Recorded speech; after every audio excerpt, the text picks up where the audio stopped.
I've enjoyed your books very much. I appreciate you saying that.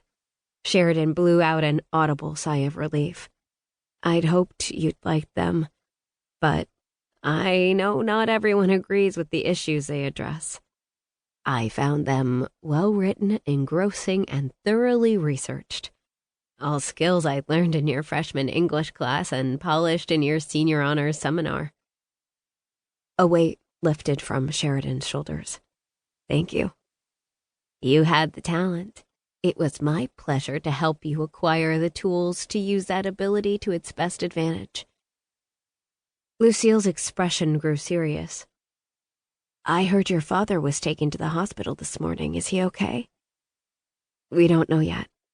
Sheridan barely stopped herself from making a face.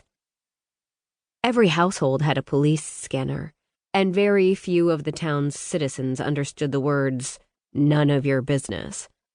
Although it was nice that the people cared what happened to each other after living for so many years in the anonymity of a big city, it was disconcerting to be the target of their scrutiny once again. They didn't find out what was wrong? Lucille's eyebrows drew together. The ER doctor wanted to run more tests, but Errol insisted on getting a second opinion from his own physician first. Tests? Lucille tilted her head. I heard he'd fallen down the porch steps. That's right. He broke his wrist and ankle.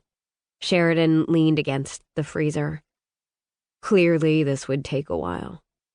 But what they're really worried about is why he lost consciousness. Naturally, Lucille nodded. It was a good thing you were able to get here so fast. If I remember correctly, you live in St. Louis? That's right. When Sheridan didn't elaborate, Lucille prodded. Did your aunt call you? No. Sheridan hid a frown. The hospital contacted me. While Lucille might be one of the few folks in Sutton Falls who she liked, the teacher wasn't above turning her chance encounter with Sheridan into grist for the rumor mill. It was a blessing that they were able to reach you. Lucille continued her fact-finding mission. Were you at home? No. On a book tour? Sheridan had hoped her short answers would discourage her former teacher, but clearly her plan wasn't working. Maybe it was better to tell someone the real story before the gossipers put their own spin on the incident. Actually, I was helping build a Habitat for Humanity house. She gestured to her frizzy ponytail, torn jeans, and baggy sweatshirt. Which is why I look like this.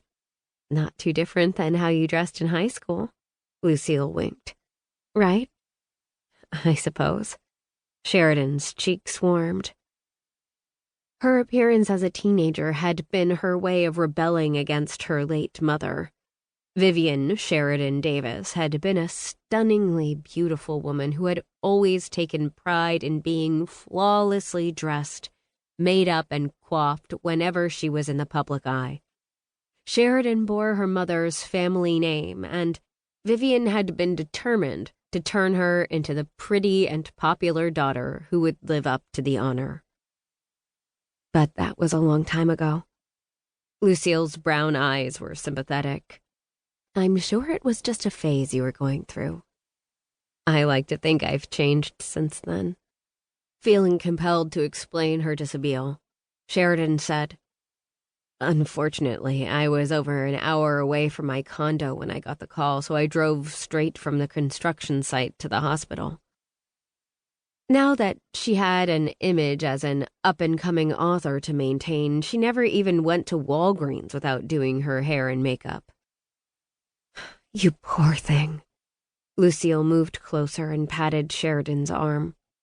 You must have been so frightened. I'll bet all you could think of was getting to your dad. And now you're stuck without any of your things. Uh-huh. Sheridan swallowed hard, remembering her panic when she'd realized that she might not reach the hospital in time. Luckily, since I'd only been working a little while, I wasn't too dirty, and my assistant was part of my construction team, so I was able to give her my keys and ask her to pack a bag and overnight it to me.